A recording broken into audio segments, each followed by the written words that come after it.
28 de enero de 2002.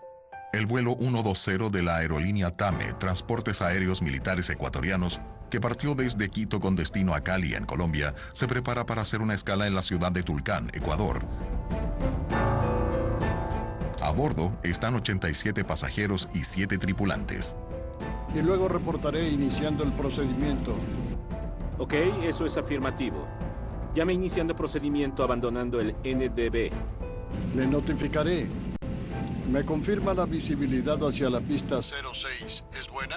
Afirmativo. Tenemos 8 kilómetros de visibilidad. Muchas gracias.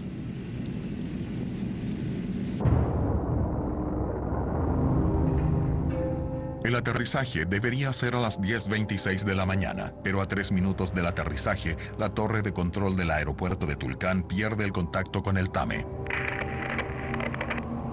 TAME 120 Tulcán.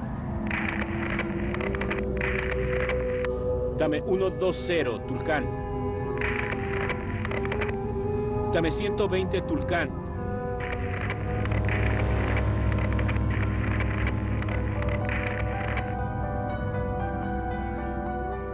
El avión no aterriza en el horario previsto. En el aeropuerto, los parientes de los pasajeros empiezan a impacientarse. Los empleados del aeropuerto tomaron unas actitudes diferentes, nos miraban raro, y no querían decir nada. Todos estábamos muy preocupados. Luis Eduardo y Carlos Bastidas esperaban afligidos la llegada del vuelo. Luis esperando a su hermana Elenita, misionera en el Ecuador. Carlos esperando a sus padres, que volvían de vacaciones. Tomaron la decisión de cerrar el aeropuerto y a todo el mundo nos dijeron que saliéramos. Todos manteníamos comunicados y pues después de que no se sabía nada, realmente nada, no se sabía nada, entonces ya comenzamos a preocuparnos mucho porque un avión que dure tanto tiempo. En ese momento nosotros con mi hermano nos reunimos con todos los que estábamos esperando la llegada del avión para que nos dieran alguna explicación, para ver a dónde podíamos ir. Y las informaciones eran confusas.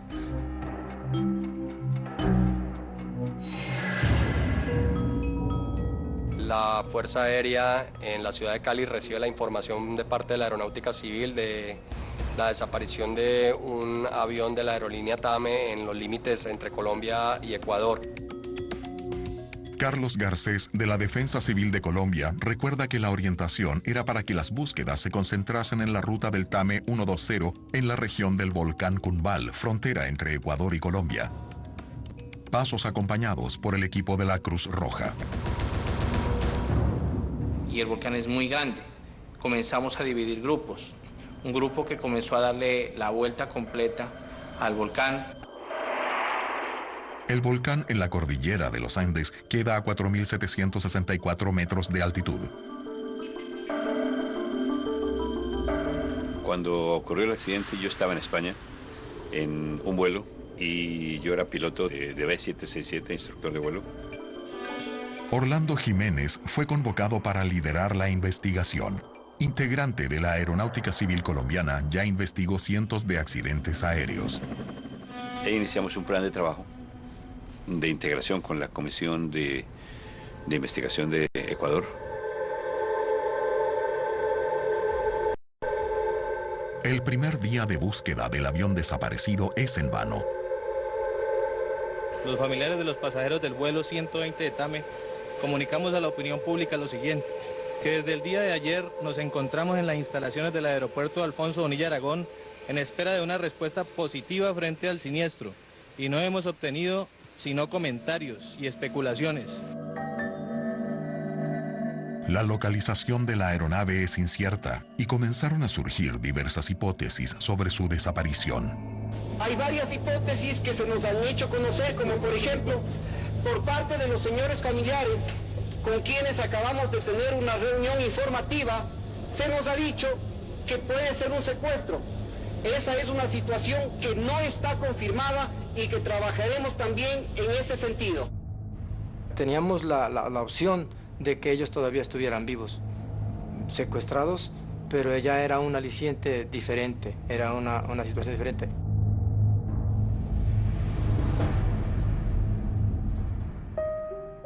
Y cuando yo estaba hablando con mi esposa, que no sabía qué había pasado, confirmaron en ese momento. Y entonces allí fue...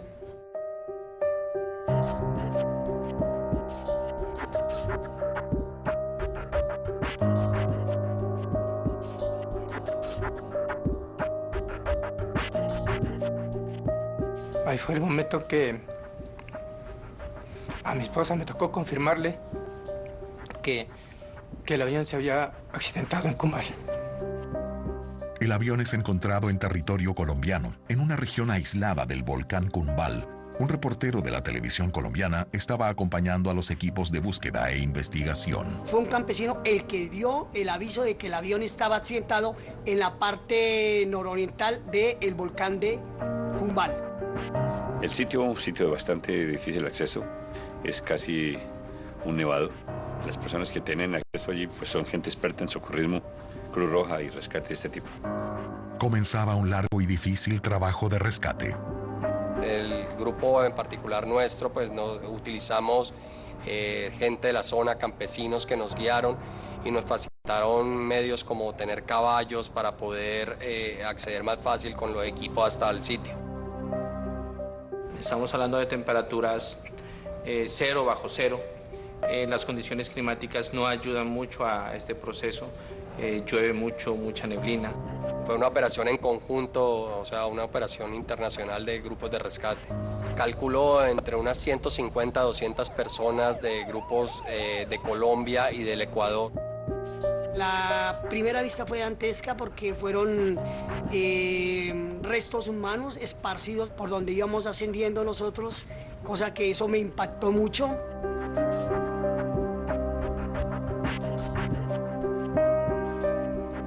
Era un paisaje desolador y una destrucción total en el sitio, o sea, no había posibilidades de encontrar a nadie con vida.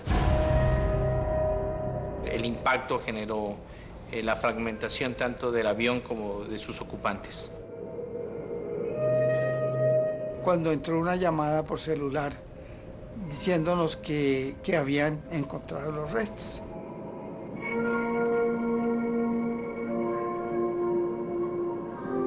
El registro fílmico, las entrevistas con los familiares de las víctimas, que ellos ascendieron, pero fue también un problema, fue un choque, un roce con ellos, porque en medio de su tristeza también no podían explicarse, no tenían, digamos, la certeza de qué fue lo que realmente pasó.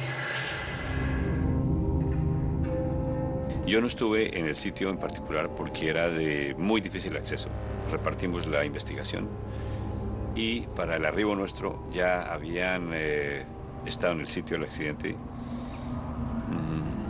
algunos investigadores de campo en el sitio estableciendo las mediciones, las fotografías. Se construyó el mapa, que siempre se debe construir, de ubicación de los diferentes componentes del avión, para luego ser revisado por los investigadores y efectuar las teorías y la orientación de la misma. La NTSB de los Estados Unidos también es alertada. La agencia americana cuenta con alta tecnología para analizar las cajas negras y mucha experiencia en investigaciones de accidentes aéreos. Bob McIntosh, representante de la NTSB, acompañó las investigaciones. En el caso de una investigación internacional en que no vamos al lugar del accidente, buscamos auxiliar a las autoridades locales y, al mismo tiempo, obtener informaciones de nuestro interés sobre el accidente. Y en este caso, estábamos muy interesados en el equipamiento de navegación, cómo fue su desempeño y la situación del tránsito aéreo. Saber cómo el avión llegó a la montaña, si el sistema de alerta de proximidad a tierra estaba operando. Llame iniciando procedimiento, abandonando el NDB. Le notificaré. ¿Me confirma la visibilidad hacia la pista 06? ¿Es buena? Afirmativo, tenemos 8 kilómetros de visibilidad. Muchas gracias. Con los equipos accionados en Colombia, en los Estados Unidos y en Ecuador, la investigación busca respuestas para el accidente del TAME 120. Mirando las fotos tomadas por investigadores de campo de Ecuador, tuvimos la impresión de que había sido un accidente con un impacto a alta velocidad.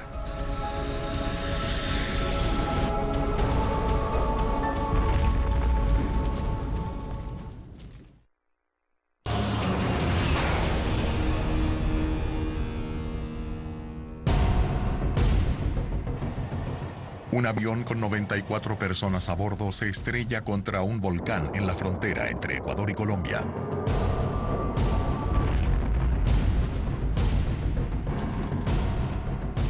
No hay sobrevivientes y casi todas las víctimas son colombianas. Los destrozos se esparcen por un área de apenas 200 metros cerca del volcán. El escenario ya indica una primera hipótesis. El avión se estrelló con la montaña a alta velocidad. Cuando un avión se colisiona con el terreno a alta velocidad, las partes son muy pequeñas y cuando el accidente ocurre a baja velocidad, las partes que se encuentran de la estructura del avión son grandes, bastante amplias y dan como indicativo una baja velocidad de impacto. Además de la dificultad de encontrar piezas clave en un escenario de gran destrucción, los investigadores descubren que han desaparecido algunas partes del avión. Digamos que las partes del avión sustraídas por muchos campesinos de la región tenían que ver con chalecos salvavidas, con partes del fuselaje, pedazos de latas e inclusive hubo la historia de la caja negra de un campesino que la logró. No sabía que era una caja negra. Ellos no, pues realmente en medio de su ignorancia no sabían que eso era la caja negra. A lomo de mula la bajó del sitio del accidente y se la llevó para su casa como un recuerdo. La había tomado como un souvenir y fue un poco complicado pues convencerlo de que nos tenía que entregar la caja negra pues que hacía parte de la investigación.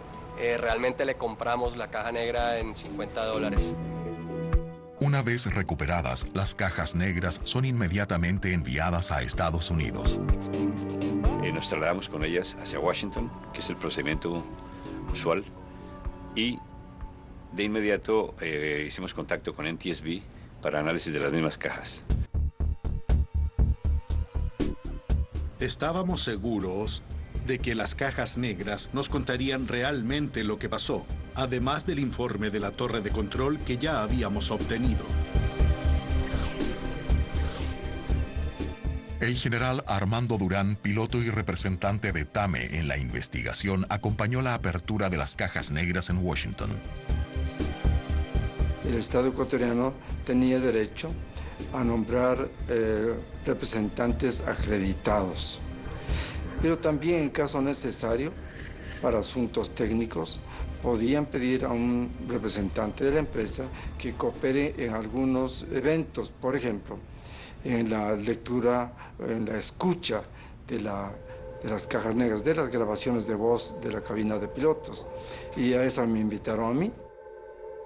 La investigación comenzó con el historial del vuelo del avión, junto a la empresa aérea y a la aviación civil de los dos países.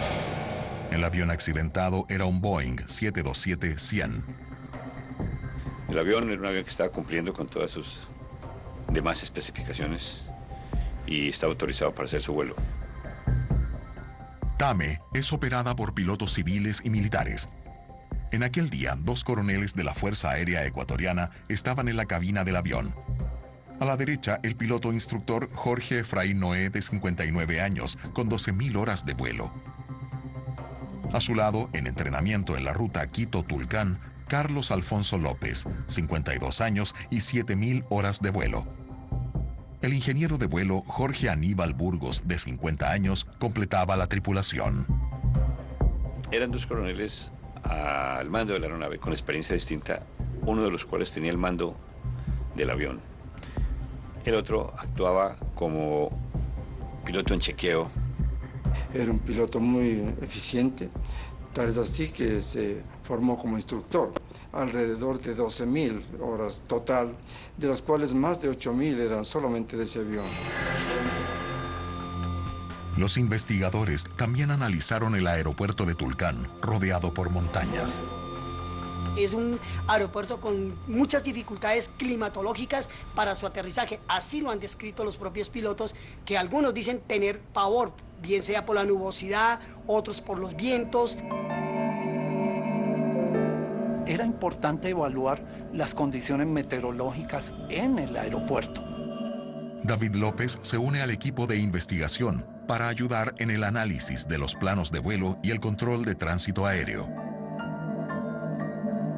El informe meteorológico, y que lo dieron los controladores al piloto, también establecía que había techo de nubes cubierto a 1.600 pies sobre el terreno. NDB Tulcán.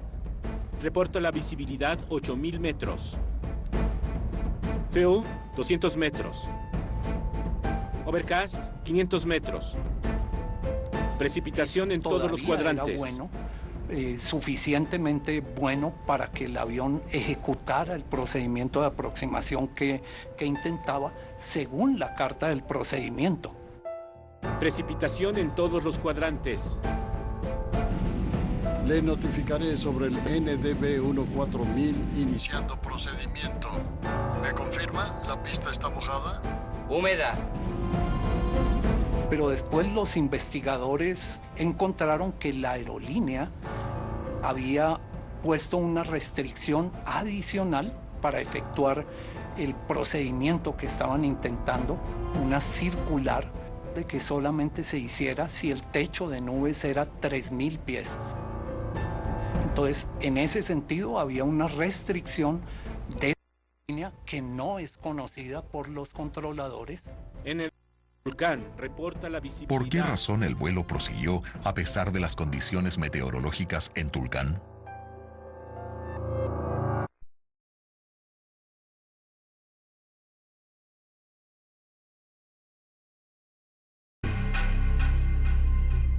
En los Estados Unidos, especialistas analizan los datos de la caja negra del vuelo 120 de TAME. Y los investigadores de Ecuador y de Colombia siguen con las dos pistas que tienen en sus manos: un piloto en instrucción y la decisión de la tripulación de seguir para Tulcán, que estaba en condiciones meteorológicas por debajo de los mínimos recomendados por la compañía. Quito, Tulcán, buenos días. Es el 120. 120, Tulcán, prosiga. Buenos días, es el 120, estamos ahora a 29 millas del NDB de Tulcán. ¿Me da instrucciones, por favor? El controlador autorizó la aproximación basado en que la condición actual meteorológica era suficiente para el avión de TAME. Pero la tripulación es la que determina los valores exactos y ha debido requerirlo al controlador. Se comparan con la carta que se tiene a bordo y los procedimientos de la compañía y se establece la decisión de continuar o de no continuar. Overcast 500 metros. Precipitación en todos los cuadrantes. Llame sobre el NDB iniciando procedimiento. Notificaré sobre el NDB 14000 iniciando procedimiento. Entonces, la responsabilidad simplemente recae en el comandante del vuelo y en la tripulación. La llegada de los datos de las cajas negras ayuda a reconstruir y entender esa secuencia de eventos. Las grabaciones estaban razonablemente buenas, por lo que me acuerdo, y no fue algo realmente complicado extraerlas. Los colombianos y los ecuatorianos eran bien conocidos por nosotros en cuanto a sus investigadores profesionales. Y por eso fue algo relativamente fácil la colaboración y el inicio de la investigación sobre las informaciones que teníamos. Sin la información de las cajas negras, no hubiéramos podido llegar a la conclusión del accidente, de la causa del accidente. Muy pronto, quizás un par de semanas, algo así, se estableció la información de las cajas negras y establecimos dos grupos de trabajo. Una en cuanto a la grabación de voces de cabina y otra en cuanto al Flight Data Recorder, que finalmente se unen las dos para saber la operación que el avión tuvo y la conducta o comportamiento de la tripulación. El piloto Armando Durán estaba en el grupo de trabajo que analizó la grabadora de voz. No habían indicios de un resquebrajamiento de la voz, de dudas, de una voz entrecortada, de conversaciones fuera de lo normal. Andes Approach, buenos días. Es el TAME 120. 120 Andes, aproximación. Buenos días, prosiga. Estamos a 40 millas del NDB de Tulcán. Mantenemos 180. ¿Me confirma instrucciones, por favor? Pese a la aparente normalidad, cruzando la información de la grabadora de datos de vuelo con la grabadora de voz, los investigadores descubren que la ruta prevista en el plan de vuelo no era la misma utilizada por el piloto. Nos dimos cuenta que el plan de vuelo fue presentado por la ruta Golf 675. Esa ruta está trazada para ir al VOR de Ipiales. Andes Approach, buenos días. Es el TAME 120. Después mostró que en realidad el piloto estaba volando era hacia el radiofaro de Tulcán.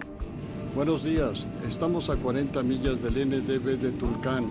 Mantenemos 180. ¿Me confirma instrucciones, por favor? Ecuador tenía trazada una ruta interna que va hacia el radiofaro de Tulcán, se llama la Whisky 5. A la izquierda eso para se volvía mantenernos muy el importante holding, a la y hora de luego analizar reportaré iniciando el el procedimiento. permiso de descenso que daban los controladores al vuelo y saber si estuvo correcto.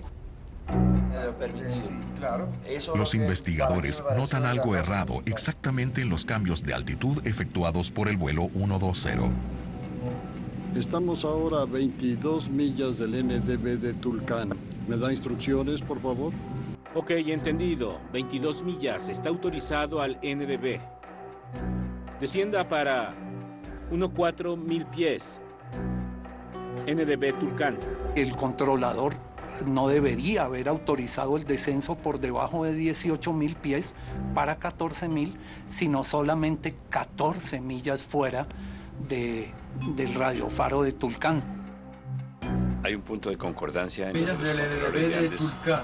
Mantenemos la descender el avión 180. Mi confirma instrucciones, Sin embargo, por no favor. se hizo así, sino que se hizo una transferencia directa por parte de los controladores de Tulcán al avión y lo descendieron a 14.000 pies sin haber recibido la autorización para poder así hacerlo por parte de los de Andes.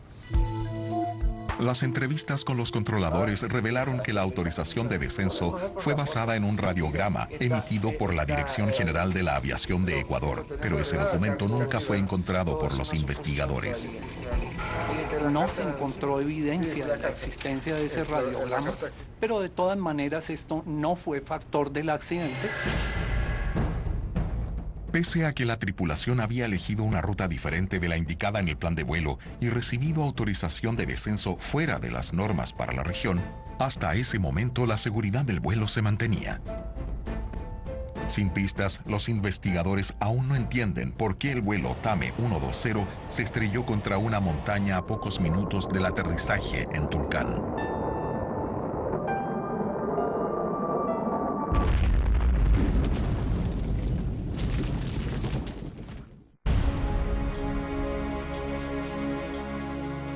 La investigación del accidente del vuelo TAME, donde fallecieron 94 personas, ya se extiende por 2 semanas, pero sin ningún dato que pueda ser asociado a las causales que llevaron al Boeing a estrellarse contra un volcán en la frontera entre Ecuador y Colombia.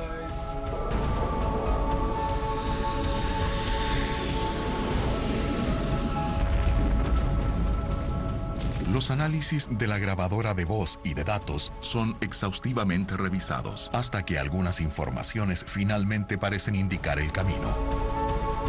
El piloto le mencionó al controlador que se iba a incorporar a la espera, al holding, y que después avisaría iniciando el procedimiento. Informo que vamos a bloquear el NDB a 14.000 pies con 30-50 de altímetro. Iniciaremos un viraje por la izquierda para mantenernos en holding y luego reportaré iniciando procedimiento. Ok, afirmativo. Llame iniciando procedimiento, abandonando el NDB. Le notificaré. El piloto entendió que estaba entrando en una espera y que dentro de la espera podría mantener 230 nudos. Cuando hay un patrón de espera en un sitio donde hay cerros, generalmente las cartas de navegación indican las velocidades a sostenerse en esos patrones, justamente para no salirse de esa área de protección y evitar que un avión se acerque demasiado a un cerro que esté relativamente cercano. En la carta de navegación Tulcán aparecía una restricción de velocidad de 180 damos la vuelta nudos, aquí y directo en la cara se rompe todo el avión. Lo cual significaba una diferencia de 50 nudos que asimismo implicaba un desplazamiento muy grande en el área de patrón de navegación con respecto a un obstáculo que estaba marcado en la carta y era el Cerro de Cumbal. Eso es lo que me causa el La investigación también cuestiona cómo estaba escrito el concepto de velocidad en la carta de procedimiento de aproximación a Tulcán. La restricción de velocidad estaba en la parte inferior, en la vista de perfil. Y hay alguna controversia sobre si también debería estar publicada en la vista de planta, en la vista de techo, para que el piloto pueda hacer una mejor apreciación de la restricción de velocidad. Además de la velocidad por sobre los límites exigidos para la aproximación, el avión de TAME mantenía el ángulo de inclinación de las alas muy abierto. Entiendo que inició el viraje con 15 grados, es un viraje muy suave. Lo normal para este tipo de procedimientos que está establecido es que se inicie con por lo menos 25 a 30 grados, es decir, un viraje más pronunciado que le hubiera tenido más cerca y dentro del área de protección. Estamos ahora iniciando viraje rumbo 085. Notificaré sobre el NDB. Ok, recibido. El viraje más amplio lleva al avión fuera del área de protección.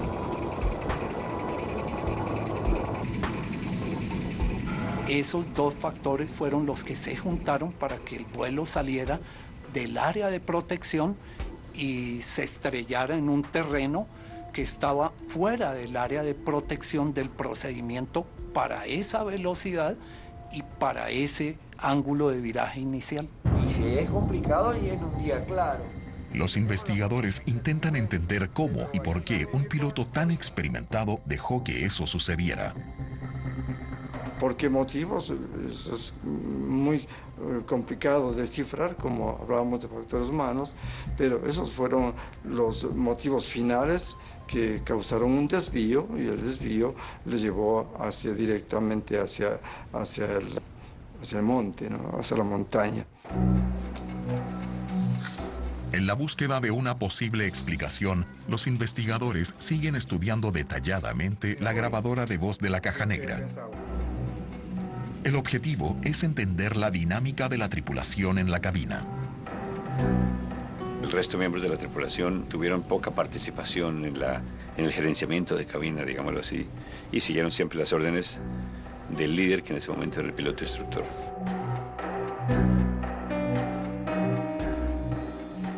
Pero las decisiones tomadas por el piloto instructor o piloto examinador eran totalmente inapropiadas y la atmósfera social dentro de la cabina no permitió que otro piloto hiciera cualquier observación. Para reproducir desde el ambiente en la cabina hasta las condiciones externas del clima y posición geográfica, los investigadores utilizan el simulador de vuelo. En el análisis de este accidente, muchas pruebas fueron importantes. Primero que todo, al observar el desempeño del viraje del avión a aquella velocidad y en aquel ángulo de inclinación grabados en las cajas negras, supimos por qué el avión se desvió de la ruta normal, que era la esperada. Entonces, cuando examinamos el desempeño del piloto instructor, tanto en lo que se refiere a lo relacionado con su juicio como a la gerencia de recursos de cabina, ninguno de esos dos aspectos consigue llegar a una nota mínima de ningún tipo. Para los investigadores, faltaba entrenamiento en CRM, un programa que explora y perfecciona el comportamiento y las habilidades de un piloto, ya sea en el área técnica o de relación con la tripulación. Y por lo tanto, el rendimiento de una tripulación que es dirigida siempre por un líder y cuya actuación es equivocada, conduce a un accidente o a un evento de esa naturaleza. La investigación entra en la recta final. La comisión ya sabe cuáles son los principales factores que contribuyeron en el accidente. La decisión de los pilotos de continuar el descenso bajo fuerte neblina. Las relaciones dentro de la cabina. Los índices de velocidad e inclinación de las alas inadecuados para la región. Pero aún falta una última pieza. ¿Por qué la alarma de peligro solo se activó 6 segundos antes del choque fatal? Terrain, terrain, pull up, terrain, terrain, pull up.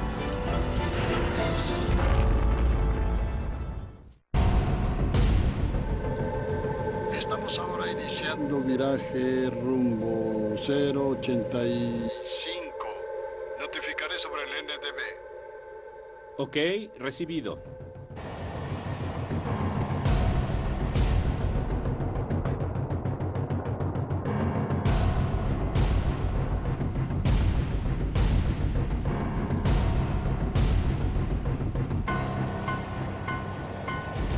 Los investigadores ya descubrieron la secuencia de errores y fallas que llevaron al accidente del avión de TAME. Terrain, terrain, pull up, terrain, terrain, pull up. Y una última pieza completa el trágico rompecabezas. Hubo una alarma de 7 a 8 segundos por parte del Ground Proximity Warning System. El piloto a los controles hizo una reacción inmediata y alcanzó a tener full potencia en los motores. Y levantó la nariz, pero de manera insuficiente, porque el tiempo que tuvo de reacción fue muy corto, igualmente, y no logró evitar el obstáculo.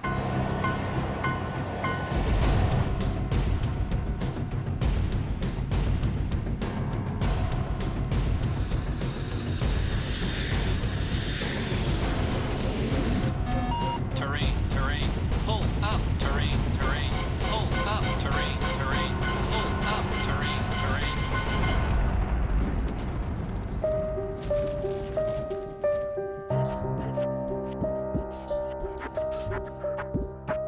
Los investigadores descubren que la alarma de aproximación al terreno, el GPWS del avión de TAME, no era de última generación.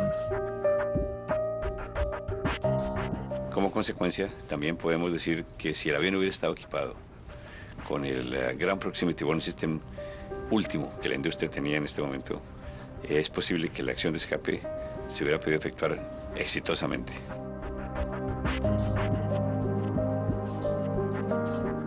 El informe de la Comisión de Investigación indica las posibles causas del accidente del avión TAME 120, donde fallecieron 94 personas.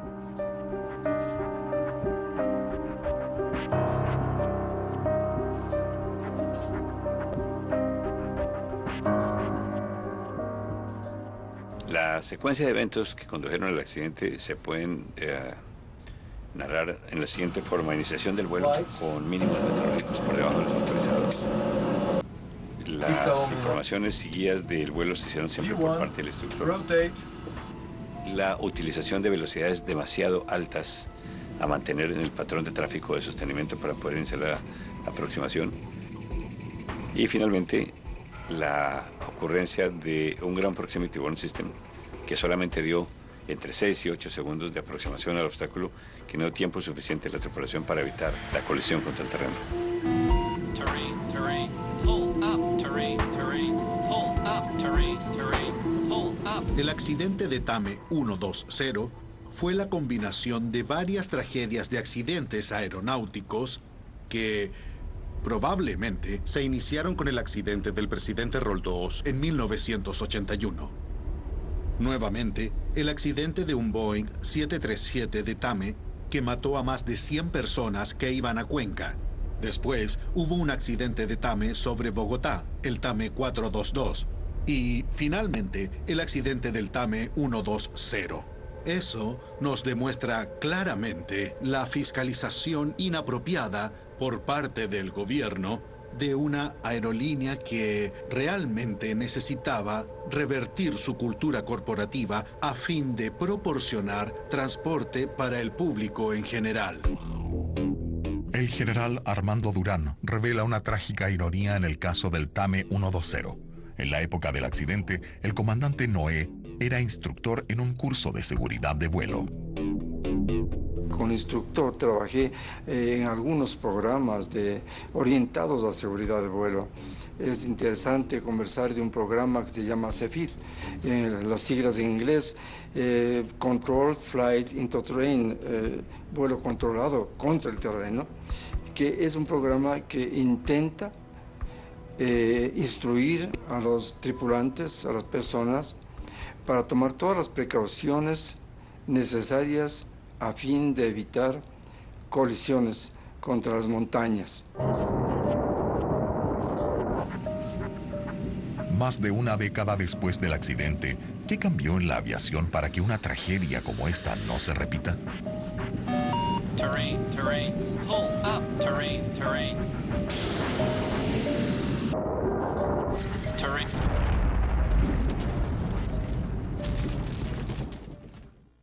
Esto tenemos que ver todo es una suposición. La investigación del TAME 120 fue concluida casi 2 años después del accidente del avión con el volcán Cumbal en la cordillera de los Andes.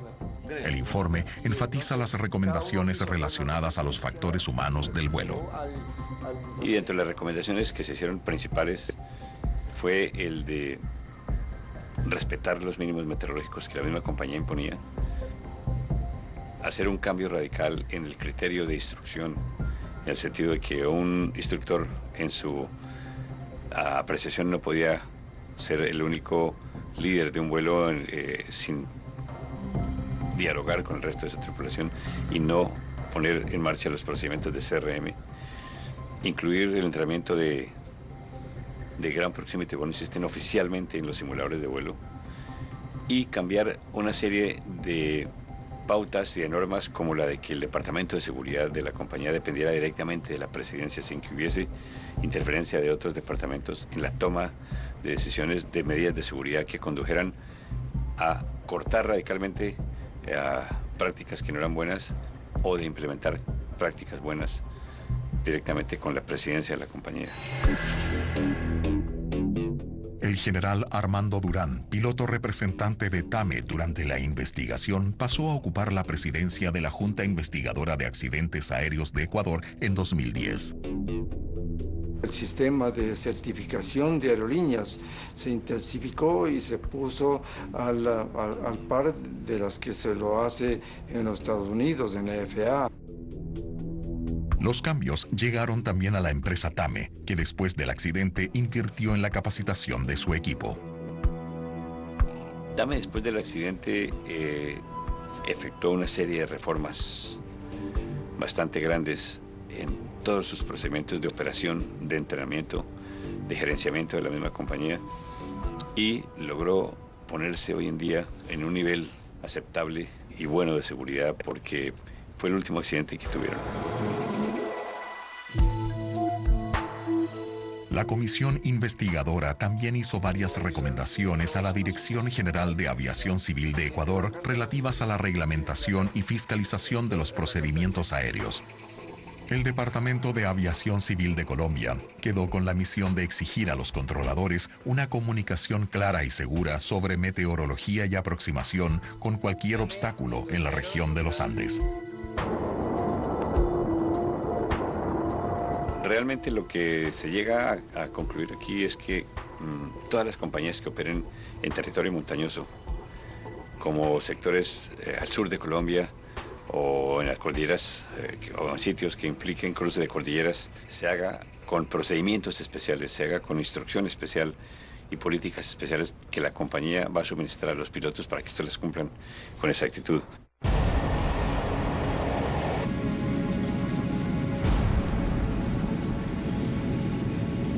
Iniciaremos un viraje por la izquierda para mantenernos en holding. Llame iniciando procedimiento, abandonando el NDB. Le notificaré. El accidente de TAME 120 registró un clásico ejemplo de una compañía que estaba fuera de control y de patrones de calidad que no eran apropiados para el transporte internacional. Fue una investigación internacional con Colombia y Ecuador. Ellos lo trataron con una actitud muy madura. La compañía y el gobierno del Ecuador encararon esto seriamente para cambiar la forma de cómo se efectuaban las cosas, de lo que antiguamente era algo como un club de vuelo militar para un patrón de aerolínea internacional, y también el gobierno del Ecuador haciendo una fiscalización que sería mucho más apropiada para la aviación internacional.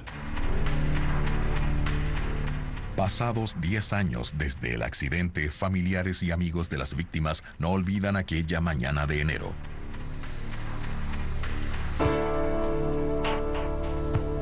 La familia es sumamente unida. Somos 14 de 2 mamás diferentes, pero haga de cuenta que es una sola.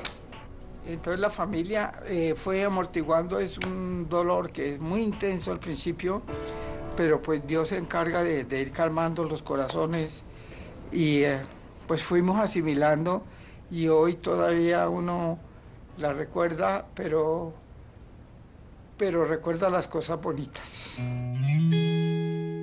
Teníamos una unión familiar muy correcta dentro de los parámetros normales de la familiaridad, muy afectivos todos entre nosotros. Cambia después del accidente en la situación de que cada uno nos volvimos centros de nuestras propias familias. Cambia la situación del amor filial, del sentimiento filial, ya no es tan seguido como antes, porque ya no está el polo que nos atraía en ese momento.